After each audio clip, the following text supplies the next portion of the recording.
Bonjour, bienvenue sur les podcasts de Rallye Info, 5e épisode de cette seconde saison. On va décrypter le rallye de Suède, la seconde manche du championnat du monde des rallyes 2023 en compagnie de Guillaume Lafay. Guillaume nous présentera aussi Auto Mini Racing. À noter que l'épisode sera disponible en vidéo sur YouTube. Comme ça, vous allez pouvoir voir ce que nous présente Guillaume à l'écran. Vous êtes prêts ? C'est parti !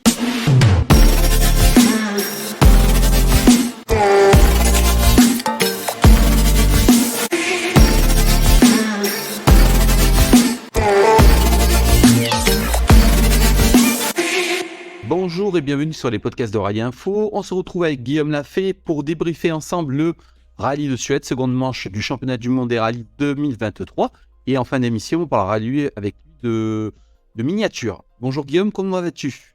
Salut Fabien, bonjour à toutes et à tous qui nous écoutez ou nous regardez. Ça va pas trop mal après un très bon rallye de Suède, j'ai trouvé. Donc on est là pour en discuter et aborder quelques points techniques.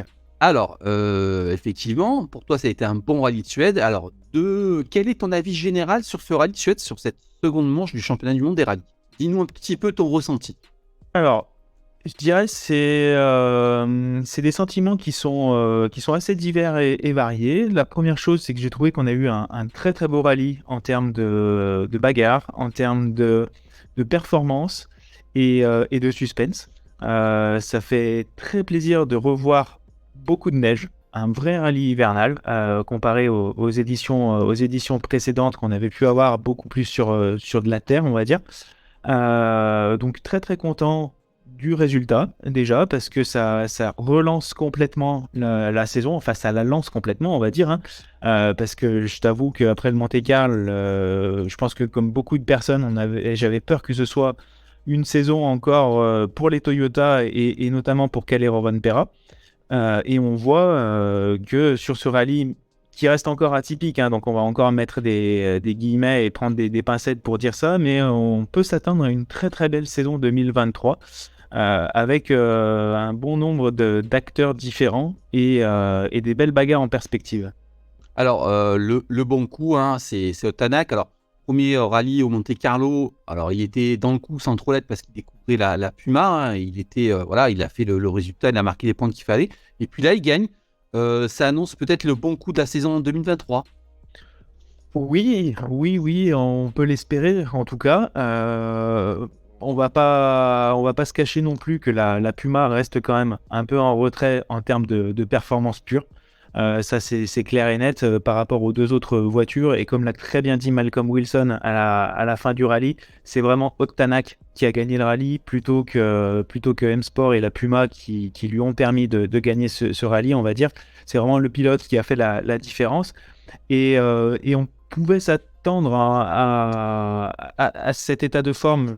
Je vais peut-être pas aller jusque-là, mais en tout cas à une belle performance de sa part, puisque il faut pas oublier non plus qu'il avait fait un très très bon dimanche au Monte-Carlo, notamment sur la Power Stage, et qu'il semblait en tout cas poser les pierres qui annonçaient une performance un peu plus importante sur ce rallye de Suède en tout cas. Alors, tu le sais, c'est un rallye très spécifique, c'est un rallye sur neige, il n'y en a qu'un dans la saison. Mais je pense aussi que sa position sur la route a beaucoup joué. On a parlé beaucoup de balayage. Peux-tu nous expliquer un peu ce que c'est ce phénomène de balayage ? Oui, bien sûr. Alors, c'est vrai que sa position l'a forcément un peu avantagé sur la première journée. Donc, effectivement, le phénomène de balayage pour le rallye sur neige et les rallyes sur terre, c'est assez simple. C'est-à-dire que quand vous avez une spéciale qui s'ouvre devant vous où personne n'a roulé dessus, on a toujours une couche de saleté, on va dire, qui est présente sur la route. Donc en l'occurrence, quand c'est de la neige, ça peut être une petite couche de poudreuse s'il y a eu des chutes de neige. Ou sur la terre, c'est une pellicule de poussière, de fines billes que les premières voitures vont subir. Il va y avoir du patinage à l'accélération, il va y avoir des phases de freinage qui seront plus longues, plus glissantes, et puis surtout beaucoup moins d'adhérence dans les virages. Donc ce qui va pénaliser les 3, 4, 5 premières voitures en fonction de l'état de la route et de ce phénomène de balayage. Donc ça, c'est une chose. Mais ce qui est spécifique aussi sur les rallyes hivernaux, c'est que ce phénomène il peut être complètement annihilé, voire retourné, si jamais on a une couche de glace qui est extrêmement importante. Ce qui a pu être le cas sur certaines des spéciales, notamment le vendredi, où on a vu quand même Kalle Rovanperä qui faisait des très très bons temps malgré sa position d'ouvreur sur la route, donc c'est-à-dire de première voiture.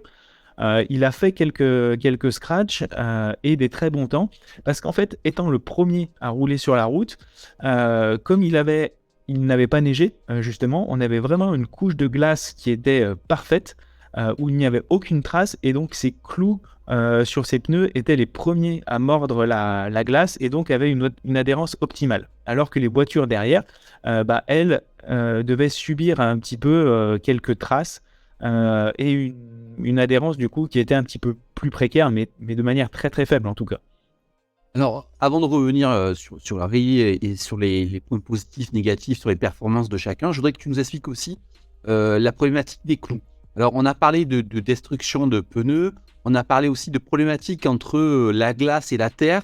C'est quoi le gros problème des clous quand il manque un petit peu de glace, qu'il y a un petit peu de terre? Pourquoi il y a eu cette destruction, notamment sur Brin, notamment sur Lappi? Nous éclairer là-dessus. Oui, alors il y a plusieurs choses, il y a plusieurs phénomènes. Donc, comme vous le savez, une journée de rallye, elle se compose en général de deux passages. Un passage dans les spéciales le matin et un deuxième passage dans les spéciales l'après-midi. Et les conditions sont complètement différentes entre le matin et l'après-midi pour plusieurs raisons. La première, c'est que le matin, donc les WRC1 sont les premières voitures à rouler sur la spéciale. Donc, elles ont une spéciale qui est propre, qui est ce qu'elle est en fonction de, comme on l'a dit, de l'état de glace ou d'enneigement de la route. Et l'après-midi, par contre, vous avez donc toutes les rallyes 1, rallye 2, rallye 3 et même un rallye national en Suède qui passe sur ces spéciales-là. Donc il y a potentiellement 80-100 voitures qui sont passées et donc qui vont creuser petit à petit des ornières dans les spéciales. Et donc lors du deuxième passage, on va avoir ces ornières qui sont déjà présentes, même pour les premiers sur la route, ce qui va les pénaliser d'une manière un petit peu différente. On a vu notamment Rovanperä qui était assez peu à l'aise dans ces deuxièmes passages.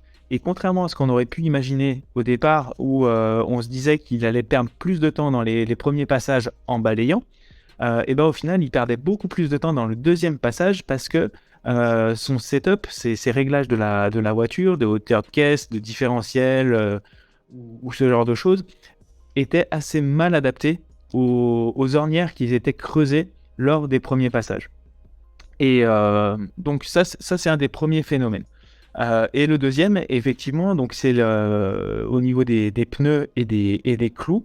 On a donc pour le seul rallye dans la saison le droit à avoir des pneus entièrement cloutés, spécifiques pour la neige et la glace, contrairement au Monte-Carlo où ce sont des pneus asphalte dans lesquels on va rajouter quelques clous. Là, on a quand même des pneus qui sont en 15 pouces, qui ont un total, je crois, de 384 clous sur toute la circonférence de la gomme, et donc ils vont venir mordre cette glace et donner l'adhérence. Et il faut savoir que les pneus sont soumis à d'énormes contraintes sur la glace et sur la neige. Ils souffrent énormément, peut-être même plus que sur asphalte, parce que en gros, sur une glace vive et propre, on a plus de traction, de motricité, et on a plus de pouvoir de freinage sur la glace avec des clous que sur l'asphalte sec. Donc voilà, ça c'est des choses qui sont à prendre en considération. Et donc effectivement, ces pneus ils sont mis à mal par ces aspects-là, mais aussi par le fait que, comme je le disais, la route va se dégrader, la glace va éclater, il va y avoir des cristaux de glace qui peuvent être extrêmement coupants, hein, comme vous le savez, quand on joue dans la neige, qu'on fait des batailles, des fois il y a des morceaux de glace qui sont très, très durs, très compacts. Tous ces morceaux-là vont venir agresser le pneu et vont venir lui faire subir des contraintes assez importantes. Et donc ce qui fait que par moment, en plus de ça, comme je le disais, on a aussi le phénomène des ornières. Donc on va avoir des rails qui se creusent. Donc un coup, le pneu va être dans le rail, il va ressortir. On a aussi des températures qui étaient extrêmement froides. Donc quand on a creusé la couche de glace, la couche de neige, on va avoir du gravier qui va ressortir. Et puis, vu qu'on avait des moins 12, moins 15 degrés, et ben, le temps entre le premier passage et le deuxième passage, bah, ces graviers vont geler. Et c'est tout un cumul de phénomènes qui va venir agresser le pneu, encore une fois, lui faire subir des contraintes énormes. Et bah, malheureusement, c'est arrivé d'avoir des crevaisons et des laminations du pneu. C'était carrément, enfin, pour l'API, pour Brin, c'était carrément une destruction du pneu. Je sais pas si tu as vu, c'était. Moi, j'étais vraiment étonné. Hein, la partie, carrément, c'est détaché, quoi. C'était carrément. Ouais, effectivement, sur la spéciale 13, on a les deux Hyundai qui ont subi ce phénomène de délamination qui a été investigué par Pirelli depuis. C'est vrai qu'on est tout de suite tombé sur Pirelli et notamment Tanak dans la spéciale suivante, la 14, où on entend dans la caméra embarquée le pneu qui éclate en fait. Et qu'il arrive dans la spéciale, à la fin de la spéciale avec un pneu complètement délaminé justement, en ayant presque subi une sortie de route le carrefour précédent, et heureusement qu'il y avait un échappatoire parce que sinon malheureusement le rallye pouvait s'arrêter là pour lui. Encore une fois, on a Tanak qui a très fortement critiqué Pirelli à ce moment-là, comme avait pu le faire Ogier il y a quelques temps aussi sur d'autres crevaisons sur des rallyes asphalte ou terre. C'est un peu la problématique du manufacturier unique, hein, comme dans tous les sports mécaniques. C'est que quand tout marche bien, on n'en parle pas, mais par contre, dès qu'il y a un problème, quel qu'il soit, on leur tombe un petit peu dessus, à tort ou à raison. Sur ce rallye et des échos que j'ai pu avoir du parc d'assistance, effectivement, il y a eu un phénomène de concours de circonstances que j'ai mentionné tout à l'heure, qui ont fait que sur cette spéciale 13, on a tout qui s'est cumulé, des vitesses complètement folles, près de 200 km/h. On va y revenir. Oui. Pendant 20-25 secondes, qui vont forcément faire chauffer un peu les pneus, une glace qui était complètement pilée, du gravier gelé, des ornières, plein de choses. Des équipes aussi qui ont un peu joué avec les pressions de pneus, qui sont allés un peu au-delà des préconisations du constructeur, enfin du manufacturier Pirelli. Et voilà, à force de jouer, ils ont perdu. Ça a coûté le podium, voire plus, à Esa-Pekka Calapi. Ça a eu une conséquence un peu moindre pour Craig Breen. Et pour Tanak, il n'y a presque pas eu de conséquences. Mais là, pour le coup, il semblerait que ce soit une cause un peu différente, dans le sens où il aurait eu une crevaison lente avant d'avoir la délamination du pneu. Donc voilà, c'est des effets un petit peu, des causes un peu différentes qui produisent le même effet, mais au final, il n'y a vraiment que l'API qui aura subi un vrai préjudice par rapport à sa position finale. Alors, on va revenir au rallye lui-même, au résultat. Alors, moi, sur le premier rallye, sur le Monte-Carlo, j'avais la peur, un peu comme tout le monde, qu'on ait une ultra-domination de Toyota. Et là, on a l'impression que les rôles se sont un petit peu inversés. On a trouvé un Lapi super performant, un Brin super performant, la Puma, Tanak super performante. En fait, on a l'impression aussi que chez Toyota, il y avait un peu que Katsuta qui arrivait un peu à tirer l'épingle du jeu sur la première journée avant qu'il parte à la faute. On a trouvé un Rovanpera un petit peu à la peine, un Evans à la peine lui aussi. Toi, quelle est ton analyse sur les WRC avant qu'on parle du WRC2 ?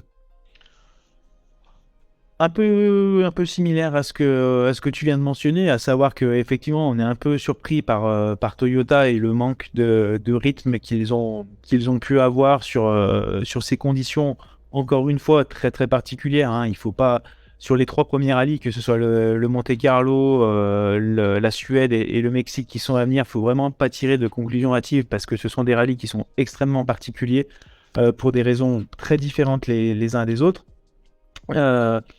Mais effectivement, on aurait pu s'attendre à une performance un peu plus intéressante des Toyota, où Katsuta était le fer de lance de la marque jusqu'à sa sortie de route et le fait de partir en tonneau. C'était aussi le seul qui avait eu une vraie belle séance d'essai, on va dire, puisque la semaine précédente, il avait participé à un rallye en Finlande, il me semble, pour préparer justement la Suède. Donc ça l'a fortement aidé. En plus, il ne faut pas oublier non plus que c'est le pilote de développement de Toyota, donc il parcourt des dizaines et des centaines de kilomètres en essai sur leur base en Finlande, et notamment ces temps-ci sur des bases complètement enneigées et gelées, ce qui n'est pas le cas de Rovanperä ni de Evans. Justement, pour en revenir à quel est Rovanperä, il a quand même fait un joli rallye avec une belle réaction sur les 2 derniers jours qui lui permettent de remonter dans les classements. Il a même remis une très très grosse pression sur Neuville sur le dernier jour pour potentiellement revenir sur le podium. Bon, ça s'est pas fait. Il marque de gros points.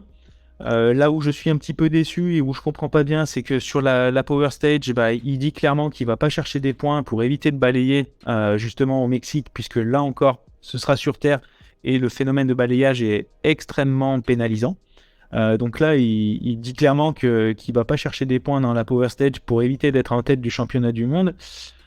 J'espère pour lui en tout cas, qu'il ne le regrettera pas à la fin de la saison, mais on se rappelle de Ogier, de Loeb, qui faisait pas ce genre de calcul, parce qu'un point est un point, et à la fin de la saison, ça peut coûter très très cher. Donc on verra. C'était sa stratégie en tout cas. Concernant Evans, un rallye mi-figue, mi-raisin. Il n'y arrive plus, hein. Il n'y arrive plus. Ouais, j'ai peur que comme on dit, il se les morde pendant très très longtemps d'avoir fait son erreur à Monza il y a quelques années et de ne pas avoir été champion du monde à ce moment-là. Bon, encore une fois, hein, c'est que 2 rallyes cette saison. Au Monte-Carlo, il était plutôt performant. À voir ce que ça va donner au Mexique avec une très très bonne position sur la route. Et puis concernant le reste, Lappi de retour en forme, Breen très très impressionnant aussi.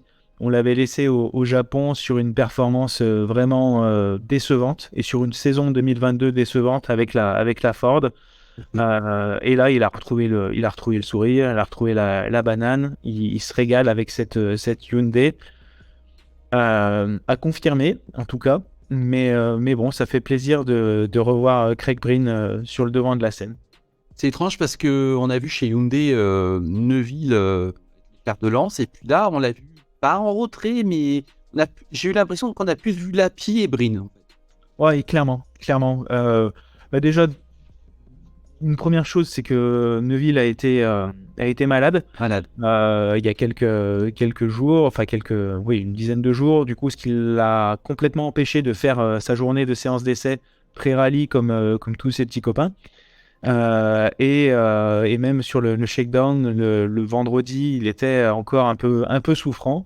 Donc je pense qu'il a plutôt pris son mal en patience. Il a essayé de marquer des gros points. Et puis malheureusement, je dirais, la stratégie, la tactique qui a été mise en place ne s'est pas avérée payante.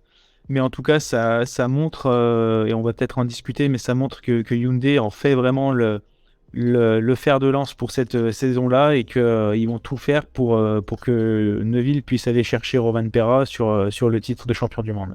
Oui, clairement, c'est lui le leader. Après, ton analyse, c'est que sur la post-stage, c'était compliqué quand même pour Breen de gérer entre lui, Rovanperä, j'y vais pas, j'ai pas les intermédiaires, ce problème des intermédiaires dans la voiture que maintenant on n'a plus. C'était compliqué quand même pour lui de jouer l'équipe, hein, jouer les points pour l'équipe. Hein. Oui, et puis juste pour resituer un petit peu la situation, justement, pour expliquer ce qui s'est passé, c'est que sur la journée du dimanche, on avait Breen qui était 2e, Neuville qui était 3e et Rovanperä qui était 4e, qui revenait très fort sur Neuville, qui lui a mis une grosse pression sur la première spéciale de la journée. Sur la deuxième spéciale, Neuville refait un écart conséquent par rapport à Rovanperä. Donc, il passe de 1 seconde à 6 ou 7 secondes, voire un peu plus, je crois. Donc, ce qui permet, là, pour le coup, à Hyundai de mettre en place une stratégie qui a été de faire pointer Craig Breen, qui était 2e en avance. Du coup, ça lui implique une pénalité de 10 secondes, ce qui le fait rebasculer derrière Neuville, qui passe alors deuxième. Et oui. Mais on a toujours Rovanperä qui est très proche derrière, à 5-6 secondes. Donc effectivement, la marge est très très très restreinte. Sachant que de même la différence entre Neuville et Craig Breen, qui était alors deuxième et troisième à l'entrée de la Power Stage, était juste de 3 ou 4 secondes, il me semble. Personne ne pouvait jouer la sécurité en fait. Ils étaient obligés d'attaquer tous les trois, Neuville deuxième, Breen troisième et Rovanperä quatrième, parce que tout simplement le poursuivant ou le mec devant était pas très loin. Et effectivement, n'ayant plus de temps intermédiaire, plus d'informations à l'intérieur de la voiture, c'est très compliqué de gérer. Ils ne pouvaient pas se permettre de lâcher 10 secondes pour potentiellement passer de la deuxième à la quatrième ou de la troisième à la quatrième place, et qu'au final, Rovanperä se retrouve avec une deuxième place inespérée. Donc, bref, ça s'est pas fait, ça s'est retourné un petit peu contre eux, mais sans gros drame, puisque finalement Breen garde sa deuxième place qui est amplement méritée. Neuville, effectivement, prend la troisième place, mais je dirais que en fait, c'est plutôt Thierry Neuville qui a, pour être un petit peu cru, foiré sa Power Stage, qui a clairement pas été dans le coup dans cette spéciale-là, et ce qui fait que c'est lui qui perd du temps plutôt que Breen qui a attaqué pour reprendre sa deuxième place. Donc voilà, il n'y a pas de préjudice, il n'y a pas de contentieux entre qui que ce soit. La décision de Cyril Abiteboul, justement, qui vient mettre sa première patte dans la hiérarchie de Hyundai, a été très bien comprise par tout le monde. C'est clair pour le reste de la saison. Voilà, c'est ce qui s'est passé. Et puis rendez-vous au Mexique. Alors un mot maintenant sur Puma, sur Ford. Alors on a retrouvé, moi j'ai eu l'impression qu'on avait retrouvé un petit peu le Tanak d'avant. Hein. Tanak avant Hyundai, heureux d'être là, combatif. Et un petit mot sur Loubet. Toi, t'as pensé quoi de Pierre-Louis Loubet sur le rallye? Bon, si on commence par Pierre-Louis Loubet, c'était un rallye bon rallye. Voilà, il a fait ce qu'il fallait, il a appris. C'était sa première fois en Suède avec une 4 roues motrices, il me semble, en tout cas avec une rallye 1, ça c'est sûr.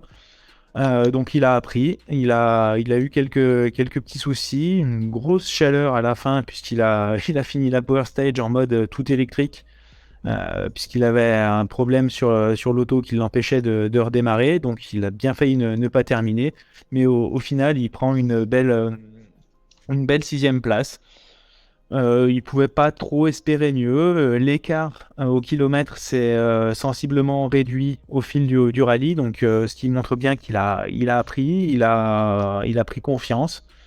C'était clairement pas le rallye sur lequel on pouvait s'attendre à ce qu'il fasse une grosse performance. Il a reconstruit son rallye suite aux différentes petites fautes qu'il avait fait au Monte-Carlo. Donc non, je pense que c'est un bon rallye pour lui, à confirmer par la suite. Mais sinon pour Ott Tanak, tout simplement performance majuscule. Effectivement, on le retrouve tel qu'on l'avait connu chez Toyota, avec le sourire, avec de l'entrain, dans une équipe qui est là pour lui, qui lui donne ce dont il a envie. M-Sport, c'est l'équipe dans laquelle Tanak a grandi. Il a été mis sur la touche à 2 reprises par Malcolm Wilson, a raison, parce qu'il sait trop de fautes. À chaque fois, il a été repêché, on va dire. Malcolm Wilson lui a fait confiance, continue de lui faire confiance, et là, très clairement, Ott Tanak, justement, lui donne raison, lui rend la monnaie de sa pièce, et c'est une magnifique victoire qui promet un joli championnat. Quelque part, avant le Monte-Carlo, tout le monde a crié au loup. C'est-à-dire que Loeb n'était pas là. M-Sport a annoncé très clairement que l'équipe était construite et faite pour Ott Tanak. Et quelque part, après 2 rallyes, j'ai l'impression que la stratégie s'avère payante. C'est eux qui ont raison, en fait. Alors, pas que Loeb ne soit pas désiré, mais ils ont très clairement, nous, on mise tout sur Ott Tanak. Très clairement, c'est eux qui ont raison au bout de 2 rallyes. Ah oui, clairement. Et aujourd'hui, pour tous les fans de Loeb et tous ceux qui espéraient qu'il soit encore rappelé cette année, on peut que Que penser que malheureusement ou pas, ce ne sera pas le cas. Je pense pas aujourd'hui que M-Sport va prendre le risque de mettre un deuxième loup dans la bergerie de chez Ford, justement, ou un deuxième Puma, hein, je sais pas ce que je veux dire. Mais en tout cas, oui, aujourd'hui, Tanak a demandé, a exigé qu'il soit le pilote numéro un, que tout soit fait pour lui. Je pense à raison, hein, parce qu'il est toujours là, il a toujours de la pointe de vitesse, il a toujours une vraie envie, et encore plus, parce qu'il s'est, je pense, trouvé complètement lésé chez Hyundai, avec une voiture qui était pas du tout à sa main, et je pense une équipe qui n'a rien fait, en tout cas pas assez pour lui donner cette chance-là, parce que ça faisait partir dans des directions trop opposées par rapport à celle qui était exigée par Thierry Neuville. Donc aujourd'hui, oui, je pense que Tanak a retrouvé une belle famille, une vraie envie de se battre. Je pense que Ford aussi, j'espère, va avoir des moyens cette année pour redévelopper la voiture. Ça va passer par plusieurs jokers d'homologation qui, si je ne me trompe pas, d'après ce que je sais, devraient pas trop tarder à arriver pour augmenter la performance de la voiture, que ce soit en moteur, que ce soit en châssis. Sur différentes choses, amortisseurs, voilà. Faut pas oublier aussi, on les a beaucoup critiqués, M-Sport l'année dernière, comme quoi ils prenaient du retard au fil de la saison, etc. C'est pas une équipe officielle, et malheureusement, ils avaient des pilotes et des équipages qui ont beaucoup cassé. J'ai une question à te poser là-dessus. Est-ce que l'année dernière, ils se sont pas pris à leur propre piège? Parce que sur quasiment tous les rallyes, on avait quand même 3-4 Pumas à chaque fois. Est-ce qu'ils ne se sont pas éparpillés? Et est-ce que cette volonté de ne pas se recentrer, c'est aussi la clé du succès? Oui et non. Après, c'est un petit peu compliqué parce que M-Sport, justement, c'est un business model qui est basé sur la vente de voitures. M-Sport, Malcolm Wilson, c'est une personne, c'est une équipe qui doit vendre des voitures pour financer sa saison en rallye 1. Donc, forcément, un Jourdan Cerderidis, un Gus Greensmith, c'est des pilotes qui apportent du budget. Donc, on est obligé de les faire. Ils sont obligés de les faire rouler. Ils sont obligés de développer des voitures qui soient assez faciles à conduire pour la grande majorité des pilotes, pour justement pouvoir les louer, faire rentrer un peu de cash et continuer leur développement. Ils n'ont pas vraiment. Et en tout cas, ça n'a rien à voir avec Hyundai ou Toyota, l'appui du constructeur Ford. Ford, effectivement, est arrivé il y a quelques années, leur donne un petit coup de main, les aide en termes de développement technique, etc. Mais en termes de budget apporté, ça n'a rien à voir avec Hyundai ou Toyota. Et comme je l'ai commencé à le dire, l'année dernière, ils ont quand même énormément cassé de voitures. Que ce soit Craig Breen, que ce soit Gus Greensmith, que ce soit Adrien Fourmeau. Il y a eu même Loeb, ils ont beaucoup cassé de voitures et pour reconstruire, il faut du budget, il faut de l'argent, et cet argent-là, quand on est limité, c'est de l'argent qu'on ne passe pas à développer l'auto. Et là, j'ai l'impression qu'entre cette intersaison et ce début de saison aussi, et on peut espérer que ça va continuer comme ça, tout simplement, oui, effectivement, ils auront un peu plus de budget pour développer plutôt que de reconstruire des voitures à l'identique. Alors maintenant, on va parler du WRC2. Alors, WRC2, moi, j'ai la peur. J'ai la peur que la nouvelle Skoda soit l'épouvantail. On a eu une démonstration majuscule au Monte-Carlo de Griesin. Là, c'est Solberg qui a mis un rallye absolument magnifique. Alors, bien sûr, on a eu des locaux, notamment Baby, qui a donné le change avec l'Apollo. Preuve que l'Apollo n'est pas tant largué que ça sur certains spécifiques. Qu'est-ce que toi, tu penses du WRC2 après 2 rallyes? Est-ce que tu penses aussi que Skoda va vraiment écraser le championnat, que ça va être compliqué pour la C3? Oui, pour la C3, pour l'Apollo, pour la Hyundai, pour toutes les autres autos en Rallye 2, effectivement, ça va être compliqué. On l'a vu, on l'a bien compris. La Skoda, elle est fiable déjà, elle est rapide, elle est performante. Il y a on va dire des pilotes de pointe qui ont fait le choix de cette auto. Ils ne semblent pas s'être trompés.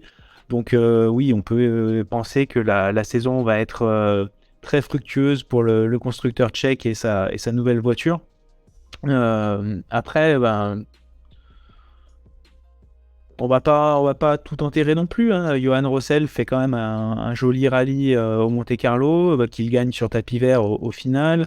Là, on a Ole Christian Weby qui montre effectivement que la Polo, elle est encore performante, que sur un rallye qu'il connaît bien aussi, mais que Oliver Solberg connaît très bien aussi, hein. Donc, il y a eu une belle bagarre.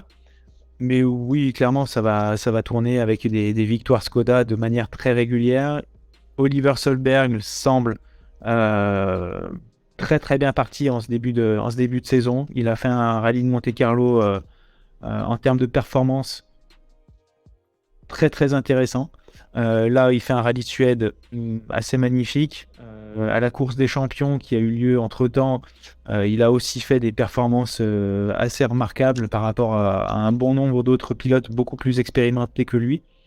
Donc il se positionne en favori, mais le championnat est long. Il y a des rallyes qui sont dominés pour certains pilotes, pas pour d'autres. Donc voilà, ça va comme d'habitude, sur le rallye 2, ça va se profiler au fil de la saison.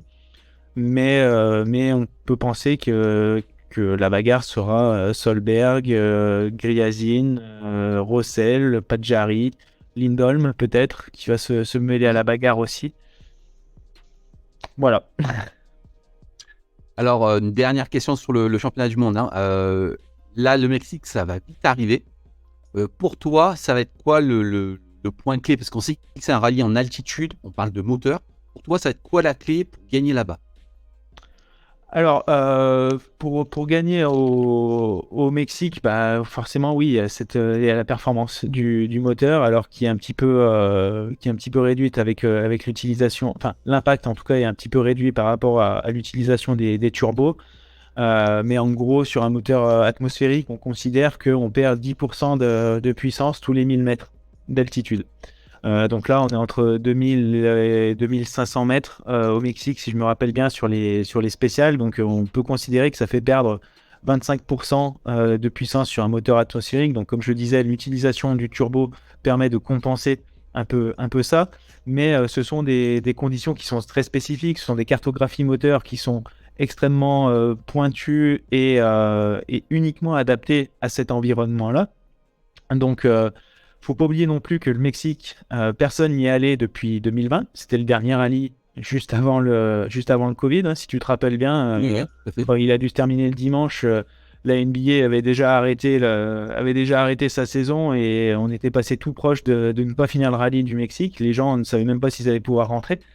Bref, tout ça pour dire que personne n'y est retourné depuis. Les rallyes n'ont pas été développés. Il n'y a eu aucun essai ni rien qui a été réalisé dans ces conditions-là. Alors, les constructeurs, les motoristes ont des capacités pour réduire la pression atmosphérique dans les chambres, sur les bancs d'essai. Mais comme toujours, rien ne remplace la réalité. Donc voilà, pour moi, on repart vraiment dans une sorte de petit inconnu, de savoir comment ont travaillé les gens. On peut espérer que M-Sport, avec l'appui de Ford justement aux États-Unis, ait pu avoir des capacités peut-être un peu plus intéressantes d'aller potentiellement faire quelques tests, même si c'est pas forcément autorisé dans des conditions similaires. En tout cas, en termes de moteur, hein, ce que je veux dire, pas sur la voiture, ça c'est clair, mais rien n'empêche de mettre un moteur dans un mulet et essayer de faire une cartographie qui puisse s'approcher, en tout cas. Voilà, faudra voir. Il y a le phénomène de balayage qui va aussi jouer son rôle. Ott Tanak va rebalayer pour la première fois depuis plusieurs années, puisque je crois qu'il n'a pas été en tête du championnat du monde, peut-être bien depuis son titre en 2019. Donc à voir. Moi, ça va être un rallye extrêmement ouvert. On a le retour de Sébastien Ogier aussi, qui sera extrêmement intéressant, puisque là, si je reprends le classement général, il est 5e. Donc il partira 5e sur la route, pas loin d'être la position idéale Oui. sur un rallye comme celui-là. Voilà, et puis après, on connaît sa capacité à enquiller derrière s'il fait une bonne première journée. Le laps de temps entre ces deux piges aura été bien inférieur à ce que ça avait pu être l'année dernière par rapport à ces deux premières apparitions. Donc non, ça va être un très très beau rallye. Un très beau rallye à venir. Une petite aparté, on parle de moteur, là aussi on revient juste sur la rallye de Suède, 30 secondes. Hein. Katsuta, pardon, excuse-moi, je vais y arriver, désolé, a abandonné, disant qu'il préférait sauvegarder le moteur. Est-ce que toi, comment tu as analysé ça? Est-ce que c'était une raison politique? Est-ce que c'est vraiment une vraie raison? On a envie de sauvegarder le moteur, ils ont peur pour le Mexique. Comment tu as analysé ça, toi? Parce que moi, j'ai été quand même assez étonné. Eh ben, il faut garder en tête qu'il y a une nouvelle réglementation au niveau de l'utilisation des moteurs et du nombre autorisé par saison. Je crois qu'on est redescendu à 2 ou 3 moteurs sur la saison autorisée. Donc non, moi ça me paraît assez pas évident, mais en tout cas, il n'y a pas d'abandon qui sont faits sans raison. Si Katsuta a décidé d'abandonner, je pense qu'il y avait déjà des signes un peu avant-coureurs et précurseurs. Moi, j'ai entendu parler d'un petit souci de refroidissement de la dernière journée, parce il est quand même reparti le dimanche. Donc je pense qu'il y avait une vraie volonté de Toyota d'aller au bout. Il ne faut pas oublier non plus que Katsuta était nominé pour marquer des points. Donc s'il arrivait quoi que ce soit à Evans ou Rovanperä, il fallait quand même qu'ils aient une deuxième voiture pour marquer les points pour le constructeur. Donc c'était pour ça aussi qu'ils ont fait le maximum pour qu'ils repartent. Après, ils ont peut-être eu des signaux d'alerte particuliers sur la voiture le dimanche matin, et étant donné que ça se passait plutôt pas mal pour Rovanperä et Evans, en tout cas dans l'objectif de finir le rallye et de marquer quelques points, effectivement ça me paraît judicieux d'avoir retiré la voiture de Katsuta pour fiabiliser la fin de saison potentiellement. Ah, on termine parce que voilà, je te disais que c'était la fin, mais j'ai encore une toute petite question.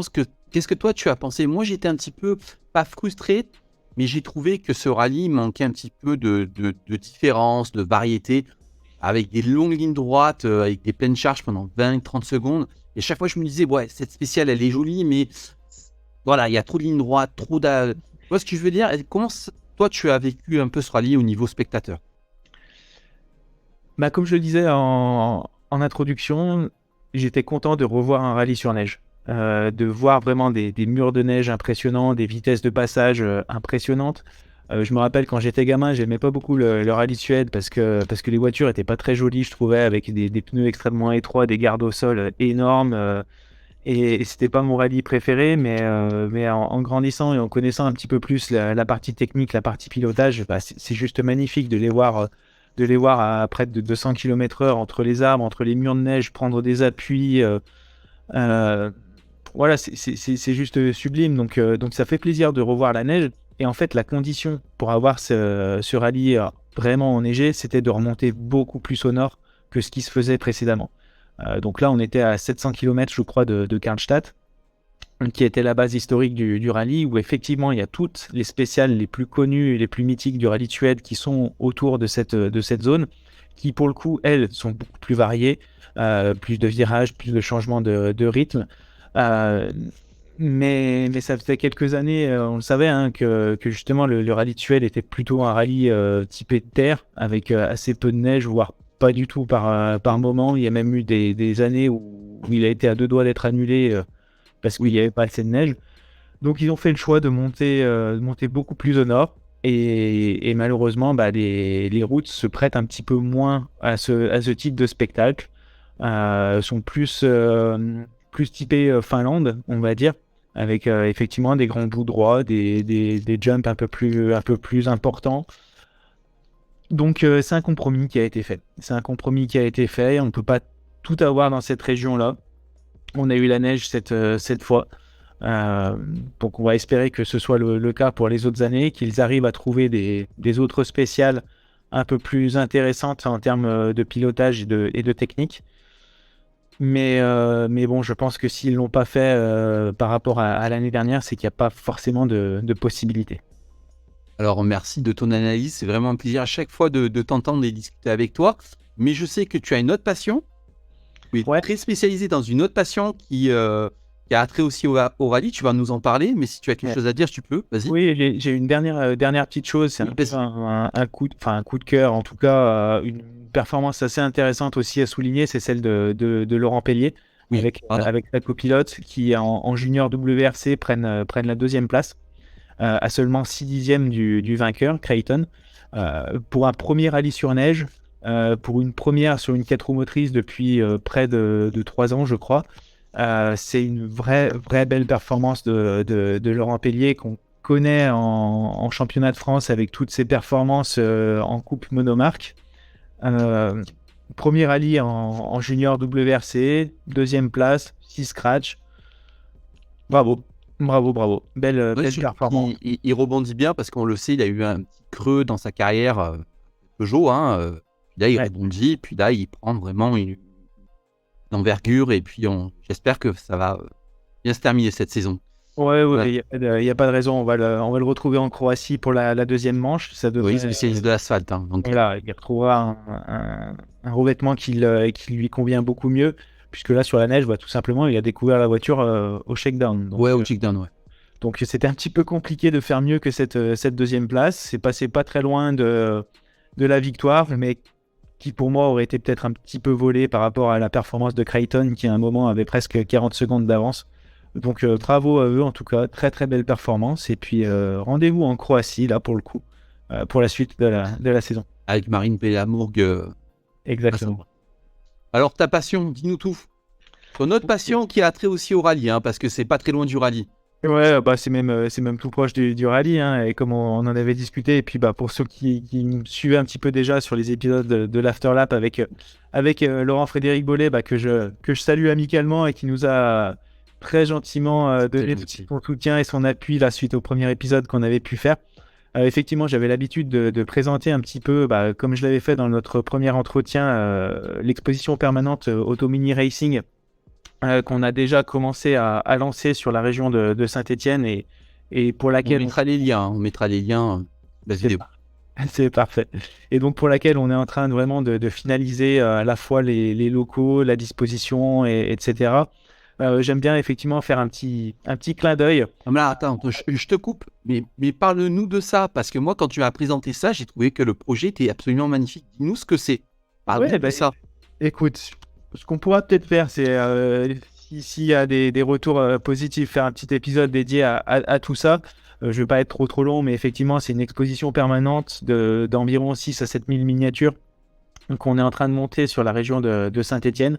Donc avec la recherche de locaux, de financement qui commence à vraiment se finaliser. On a eu une première version à la sortie des confinements qui a été un vrai succès. Du côté de Saint-Galmier, donc à Saint-Étienne. Donc pour le coup, c'est la ville historique là où il y a la source de l'eau pétillante Badois. Et donc voilà, c'est une exposition permanente qui regroupera des miniatures et qui permettra à tout le monde de se retrouver, de partager la passion des sports automobiles, parce qu'il y aura du rallye, il y aura de l'endurance, de la Formule 1, du GT, des courses américaines. Et puis surtout, c'est l'objectif de partager, d'avoir vraiment un endroit dans lequel on pourra se retrouver, expliquer, que ce soit sur la partie technique, que ce soit sur la partie historique, les différentes aires du sport automobile à travers des miniatures, surtout des dioramas, des mises en scène qui seront expliquées avec des vidéos, des commentaires audio pour retracer un peu les grandes heures des sports mécaniques. Et donc effectivement, toutes ces miniatures, il y en a forcément qui sont achetées dans le commerce, mais qui seront toutes mises en valeur justement dans ces mises en scène. Et puis on monte également nos propres modèles, notamment comme je vous le disais, j'aime bien partager un petit peu et mettre en avant le travail aussi d'autres personnes. Et notamment aujourd'hui, en l'occurrence, je vais vous présenter quelques planches de décalcomanie, justement, des Alpines qui ont couru le Monte Carlo. Donc vous voyez, ça c'est un superbe travail qui a été fait par Rallye Miniature. Donc une société qui dessine et commercialise ces planches de décalcomanie qui permettent justement de réaliser ses propres modèles, de pouvoir les monter, parce que ce sont des voitures, vous voyez, comme celle-là, comme celle de Grégory Talma. Voilà, tout à fait. Donc, tu as reçu à 2 reprises. Oui. J'ai eu le plaisir d'écouter son entretien là, il y a quelques jours à la sortie du Monte Carlo. Donc, voilà, la planche de décalcomanie qui permet de réaliser sa voiture, qui ne sera peut-être pas réalisée par des grands fabricants comme XO ou Spark, par exemple. Là, en l'occurrence, elle sera chez Auto Mini Racing dans pas très longtemps, grâce à Rallye Miniature, grâce à Hervé Laurent aussi, qui dessine ces planches de manière assez impressionnante et fidèle, et qui est clairement le spécialiste de l'Alpine en miniature, puisqu'il nous propose environ 250 modèles différents de toutes les Alpines qui ont pu rouler depuis quelques années. Donc voilà, je voulais tout simplement mettre en lumière un petit peu leur travail. Vous convier à les voir sur les réseaux sociaux, sur Internet, si vous aussi vous êtes passionné et que vous avez le souhait de monter une voiture en particulier. Et puis suivre nos comptes Instagram, Facebook, @AutoMiniRacing, sur lesquels vous retrouverez notamment le montage de l'Alpine de Raphaël Astier, du team Chazelle, qui a été complètement détaillé sur le mois de décembre et janvier. Donc vous pouvez retrouver toutes les phases justement de réalisation de la miniature, depuis le démontage d'une base, ce qu'on appelle, jusqu'à la pose des décalcomanies, la mise en place des différents harnais à l'intérieur de la voiture, des extincteurs, du livre de copilote, etc. Je vais te couper. Alors, je sais que tu es un passionné, mais alors j'ai une question à te poser. Le montage d'une voiture comme ça, le coût, c'est pas très important de le savoir, mais moi, ce qui m'intéresse, c'est surtout le temps. Vous mettez combien de temps pour réaliser une miniature? Ça dépend. Enfin, tout va dépendre du monteur, de sa volonté de détailler. Je peux pas te dire. Ça va vraiment dépendre du niveau de détail que tu vas. C'est quoi? C'est 10 heures, 5 heures? C'est moi, je vais dire de manière personnelle, je vais plutôt être sur du 20-25 heures de travail sur une auto. Alors que si je me contente, je vais dire, de décaper une base, de la repeindre et de poser uniquement les décalcomanies, effectivement, il y en a peut-être plus pour 7-8 heures. Mais moi, ce que j'aime aussi, c'est détailler l'intérieur, le cockpit, sur des photos de l'auto existante, de refaire le volant, de mettre, comme je te le disais, les harnais, les bons autocollants à l'intérieur, sur le siège baquet, sur les harnais. Voilà, il y a plein de petites choses comme ça. Repeindre les disques de frein, les étriers, enfin, voilà. Tout va dépendre du détail auquel tu veux aller. Alors, tu le sais, je vais souvent dans ta région, tu me promets, on se verra, et puis tu vas me montrer tout ça. Avec grand plaisir. Je vais filmer. Avec grand plaisir à tout le monde. Alors, dernière question. On se retrouve après le Rallye du Mexique et tu nous présentes d'autres miniatures? Avec grand plaisir aussi. De toute façon, je pense que si les retours sont bons, si ça plaît, et en tout cas, c'est un vrai plaisir d'échanger avec toi. On a eu quelques questions, notamment sur la partie hybride, qu'on pourra évoquer aussi sur le Rallye du Mexique, parce que sur la Suède, il y a encore eu quelques nombreux, on va dire, soucis, voilà, de manque de puissance. Donc c'est un point qu'on pourra aborder. Et puis de la même manière, il faut surtout pas hésiter que les auditeurs, les auditrices, que ce soit sur les différentes plateformes, sur tes réseaux sociaux, sur les miens également, nous posent des questions, nous fassent part de leur avis, de leurs commentaires. On est là je pense, pour s'améliorer et essayer d'être le plus didactique et agréable possible. Donc voilà. Surtout moi, parce que toi, tu connais ton sujet, c'est surtout moi qui pose des questions et c'est à moi de m'améliorer. Écoute, je te remercie, ça a été un vrai plaisir. On se retrouve bientôt. Plaisir partagé, à très très vite. Et puis surtout, prenez soin de vous et puis à bientôt après le Mexique. Merci à toi. Salut.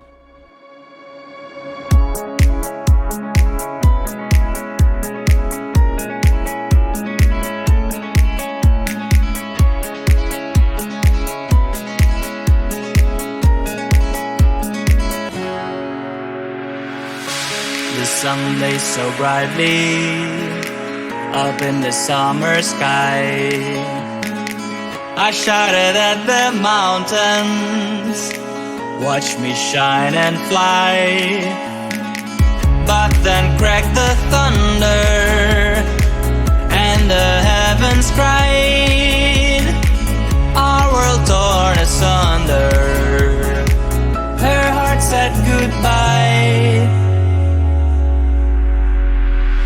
Now I'm standing in our ashes, feeling the sunshine once again.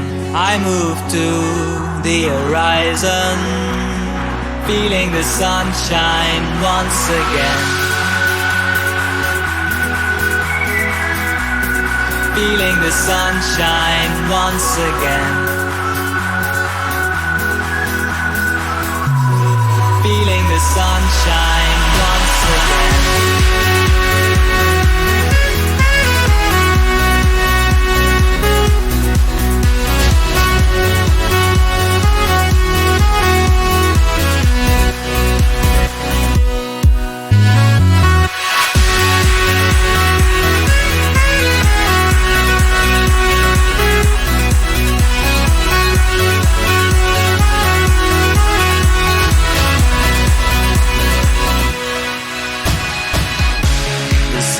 So brightly up in the summer sky.